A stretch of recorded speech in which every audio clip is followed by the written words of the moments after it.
하나님 말씀 마태복음 3장 13절부터 17절까지 다 같이 읽겠습니다. 이때에 예수께서 갈릴리로서 요단강에 이르러 요한에게 침례를 받으려 하신대 요한이 말려 가로되 내가 당신에게 침례를 받아야 할 터인데 당신이 내게로 오시나이까? 예수께서 대답하여 가라사대 이제 허락하라. 우리가 이와 같이 하여 모든 의를 이루는 것이 합당하니라 하신대 이에 요한이 허락하는지라. 예수께서 침례를 받으시고 곧 물에서 올라오실새 하늘이 열리고 하나님의 성령이 비둘기같이 내려 자기 위에 임하심을 보시더니 하늘로서 소리가 있어 말씀하시되 이는 내 사랑하는 아들이요 내 기뻐하는 자라 하시니라. 아멘. 예수님께서 말씀이 육신이 되어 이 땅에 사람으로 오셨습니다. 그러나 그는 근본 하나님의 아들로서 죄가 없으십니다. 예수님께서 우리와 같은 육신을 입고 이 땅에 오셨지만 예수님과 우리 인간의 분명한 차이는 예수님에게는 그 어떠한 죄도 발견할 수 없다는 것입니다. 자, 히브리서 4장 15절을 읽겠습니다. 우리에게 있는 대제사장은 우리 연약함을 체휼하지 아니하는 자가 아니요 모든 일에 우리와 한결같이 시험을 받은 자로 돼 죄는 없으시니라. 예수님께서 이 땅에 사람으로서 영원한 대제사장으로 오셨습니다.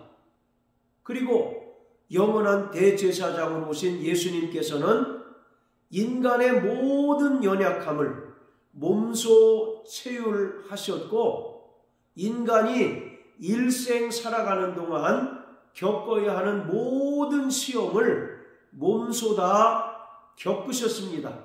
그렇지만 그는 하나님의 아들이시기에 죄가 없으신 분입니다. 자, 또 히브리서 7장 26절부터 28절까지 읽겠습니다.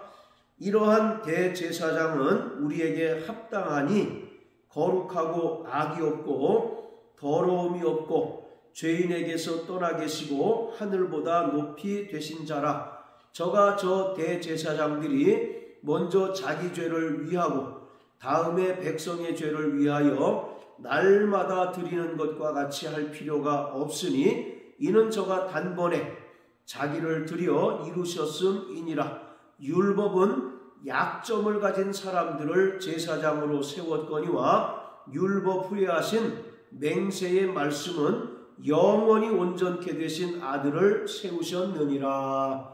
아멘. 이 말씀은 구약의 레위 계통의 대제사장들과 이 땅의 멜기세덱의 반차를 따라 영원한 대제사장으로 오신 예수님의 분명한 차이를 말하고 있는 것입니다. 레위 계통의 대제사장들은 이스라엘 백성을 대신하여 1년 1차에 속죄 제사를 드림으로써 이스라엘 백성이 하나님께 죄사함을 받도록 하는 존재입니다. 이처럼 구약의 대제사장들은 이스라엘 백성을 대표하여 하나님께 속죄 제사를 드리는 인물이지만 이들 또한 근본적으로 죄인이기 때문에 이스라엘 백성을 위하여 하나님께 속죄 제사를 드리기에 앞서서 반드시 자신의 죄를 위한 속죄 제사를 드려야만 했습니다. 그리고 레위 계통의 대제사장들이 드린 속죄 제사는 영원한 속죄를 이루지 못하기에 해마다 반복적으로 행해야 하는 연례 행사였습니다. 그러나 예수님께서는 구약 레위계통의 대제사장들과 근본적으로 다른 분이십니다. 26절에 보면 이러한 대제사장은 우리에게 합당하니 거룩하고 악이 없고 더러움이 없고 죄인에게서 떠나 계시고 하늘보다 높이 되신 자다라고 말합니다. 레위계통의 대제사장들이 자신들 또한 죄인이기 때문에 이스라엘 백성을 위하여 속죄 제사를 드리기에 앞서서 자기 죄를 위한 속죄 제사를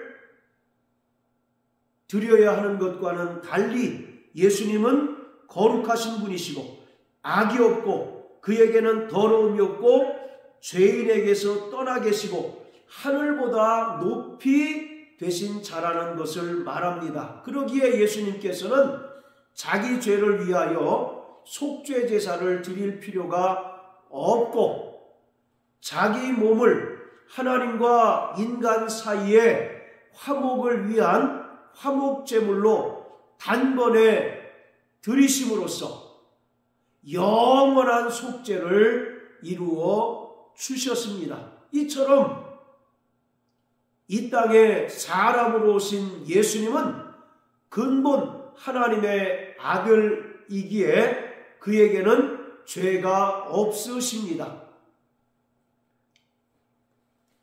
자, 오늘 마태복음 3장 13절부터 17절까지의 말씀은 예수님께서 요단강에서 침례를 베푸는 요한에게 나와 침례를 받으시는 장면을 기록하고 있습니다. 요한의 침례는 회개의 침례입니다. 누가복음 3장 3절에 기록된 대로 죄사함을 얻게 하는 회개의 침례입니다. 이 말은 요한으로부터 침례를 받게 되면 죄사함을 받는다는 것이 아니라 메시아로 오시는 예수님을 맞이하고 영접하며 또 그로부터 죄사함을 받고 구원받기 위하여서는 먼저 자신이 죄인임을 고백하고 또 자기의 죄를 철저하게 자복해야 한다는 것을 의미합니다. 즉 요한이 베푼 회개의 침례는 메시아로 오시는 예수 그리스도를 맞이하고 영접하여 또 죄사함과 구원을 얻기 위한 준비 단계로서의 침례라는 것입니다. 그런데 예수님께서는 하나님의 아들로서 죄가 없으시고 또 회개할 필요가 없으신 분임에도 불구하고 요한으로부터 침례를 받으셨습니다. 요한이 요단강에서 침례를 받을 때 예수님께서 요한에게 와서 침례를 받고자 하였습니다. 그때 14절에 기록한 것처럼 요한은 내가 당신에게 침례를 받아야 할 터인데 어찌하여 예수님께서 나에게 침례를 받으려 합니까? 라고 묻습니다. 자, 이처럼 예수님은 죄가 없으시고 또 회개할 필요가 없으신 분이시기에 요한으로부터 침례를 받으셔야 할 하등의 필요가 없는 분이셨습니다. 그럼에도 불구하고 예수님은 요한으로부터 침례를 받으셨는데 이것을 우리는 두 가지 측면에서 이해할 수 있습니다. 그 첫 번째, 바로 예수님께서 요한으로부터 받은 침례는 15절에 기록한 것처럼 모든 의를 이루시기 위한 절차 부하로서의 침례라는 것입니다. 여기서 모든 의를 이루는 것이 합당하다라고 예수님께서 말씀하셨는데, 바로 모든 의라고 하는 것은 예수님께서 이 땅에 오신 목적을 가리킵니다. 따라서 예수님께서 요한으로부터 받은 침례는 예수님께서 이 땅에 오신 목적을 많은 사람들에게 나타내고 보여주기 위한 침례라는 것입니다. 예수님께서는 이 땅에 십자가에 달려 죽으시고 또 죽은 자 가운데서 3일 만에 부활하시기 위하여 오셨습니다. 자, 우리 요한복음 16장을 다 같이 보시겠습니다. 요한복음 16장.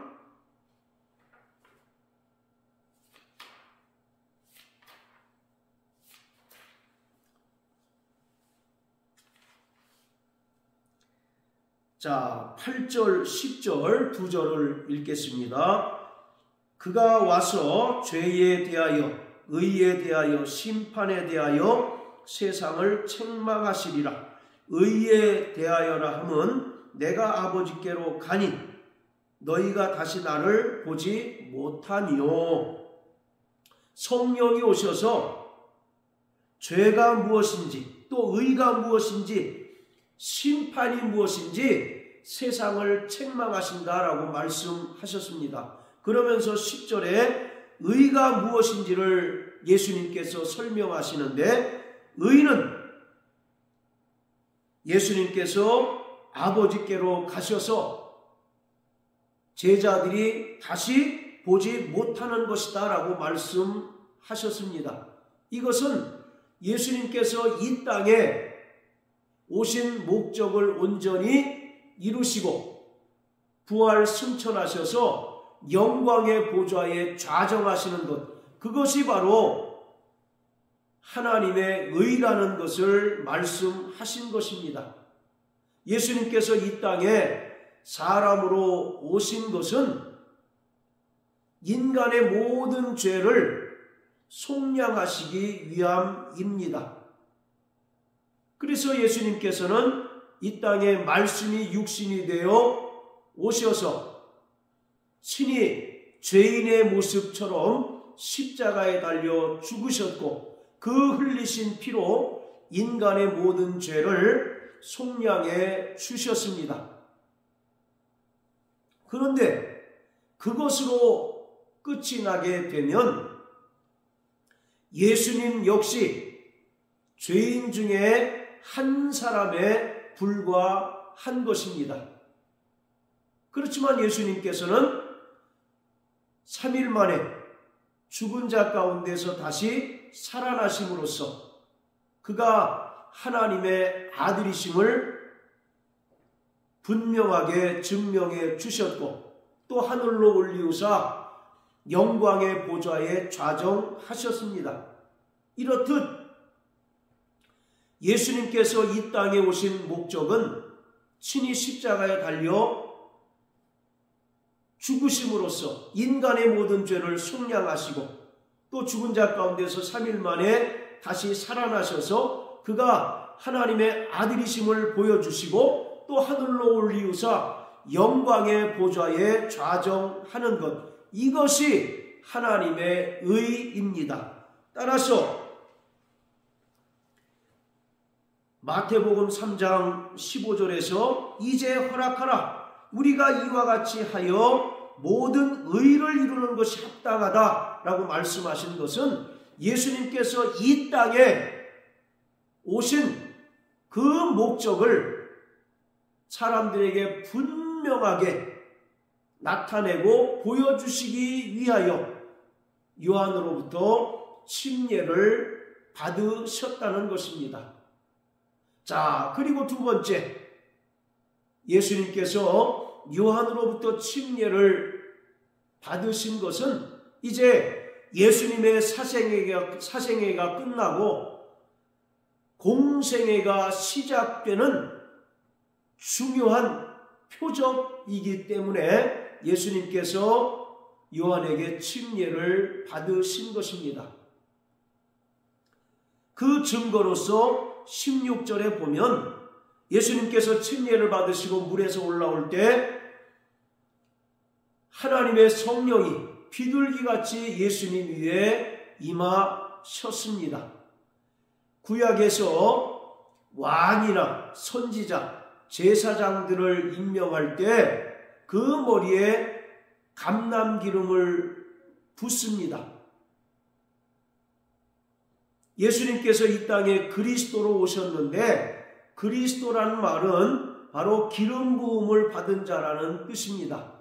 그래서 예수님께서 침례를 받으시고 물에서 올라오실 때 성령이 비둘기같이 그 위에 임하셨다는 것은 이제 예수님께서 하나님의 뜻을 이루시기 위한 공생애를 시작하셨다는 사실을 분명하게 나타내신 것입니다. 그는 이 땅에 왕으로 오셨고 또 참 선지자로 오셨고 영원한 대제사장으로 오셨다는 사실을 많은 이들에게 나타내시고 보여주신 대단히 중요한 사건입니다.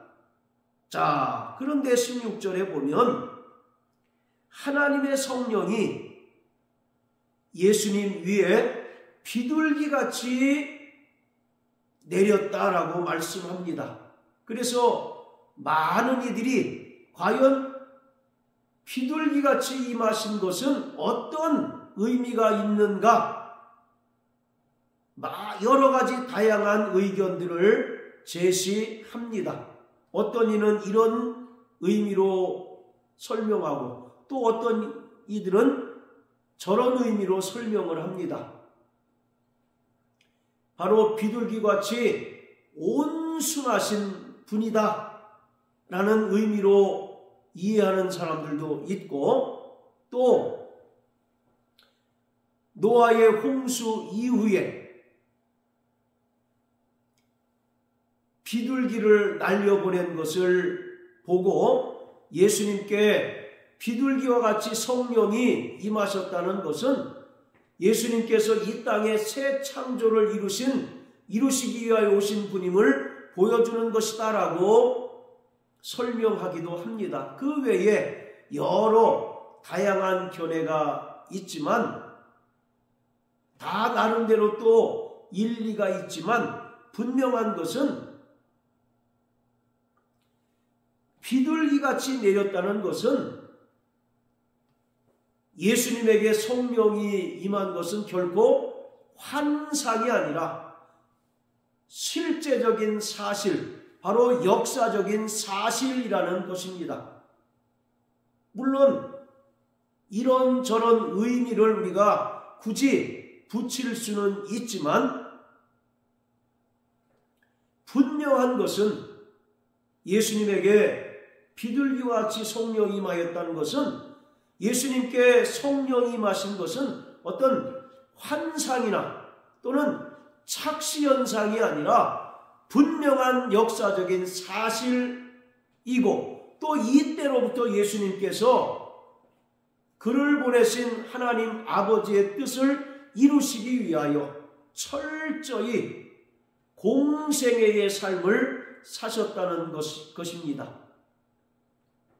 자, 그리고 17절에 보면 하늘로서 소리가 있어 말씀하시되 이는 내 사랑하는 아들이요 내 기뻐하는 자라 이와 같이 말씀하셨는데 이것은 예수님께서 이 땅에 사람으로 오신 그리스도이심을 하나님 아버지께서 친히 증거해 주신 것입니다. 자, 우리 요한일서 5장 6절부터 8절까지 읽겠습니다. 요한일서 5장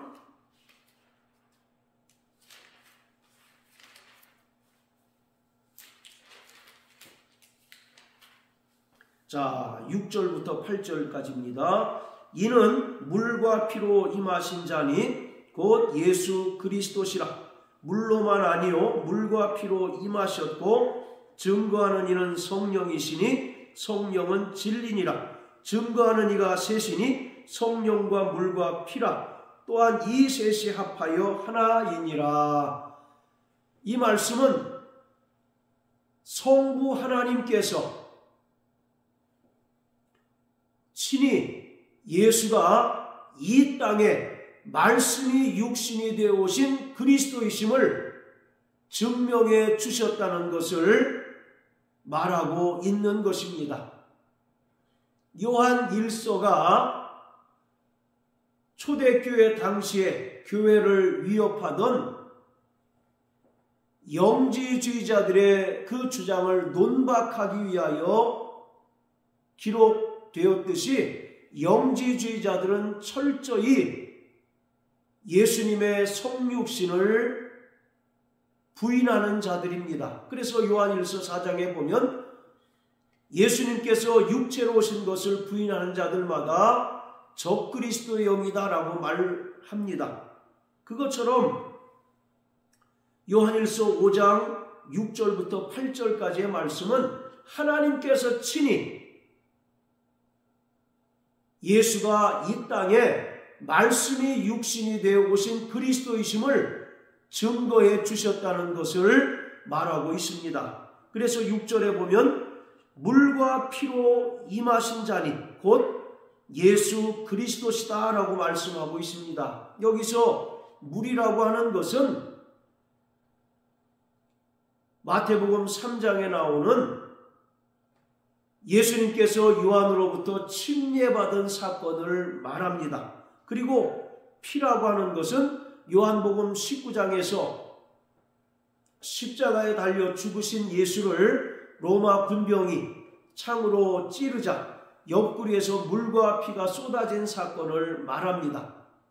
이 두 사건은 명백하게 예수님께서 이 땅에 성육신하신 그리스도이심을 보여주는 것으로서 하나님 아버지께서 물과 피로 임하신 예수가 바로 성육신하신 그리스도이심을 증거해 주셨다는 것입니다. 자, 이렇듯 예수님께서는 이제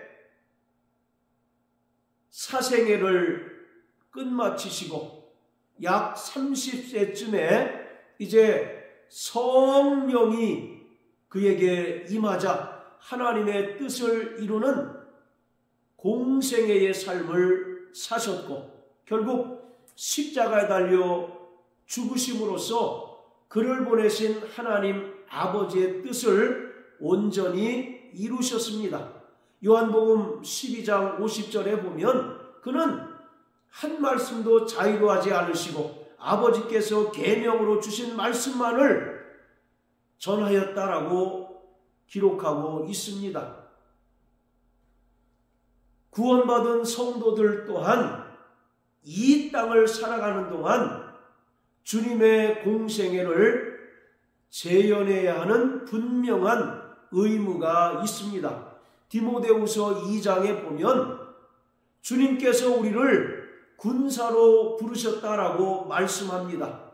그리고 군사로 모집된 자는 자기의 생활에 얽매이는 자가 아니라 우리를 부르신 자를 기쁘시게 하는 삶을 살아야 한다라고 말하고 있습니다. 이것이 성도들에게 부여된 공생애의 삶입니다. 우리가 예수를 믿기 전에는 자기 삶의 주인이 자기가 되어서 임의로 살았지만 이제 구원함을 받고 또 성령의 충만함을 받은 이후로는 자기의 뜻을 따라서 임의로 살아가는 것은 불가합니다. 철저히 성령께서 이끄시고 또 성령께서 깨닫게 하시는 그 하나님의 뜻대로 살아가는 삶을 주님께서는 요구하고 있습니다. 그러므로 사랑하는 성도 여러분, 우리를 부르신 그 주님의 부르심에 합당한 삶을 사시는 자들 되기를 바랍니다. 날마다 성령 충만하여 성령의 이끌림을 받아 성령으로 기도하고 또 성령으로 주의 말씀을 상고하며 성령으로 예수 그리스도를 증거하며 공생애의 삶을 살아가는 저와 여러분들 되시길 예수님 이름으로 축복합니다. 할렐루야.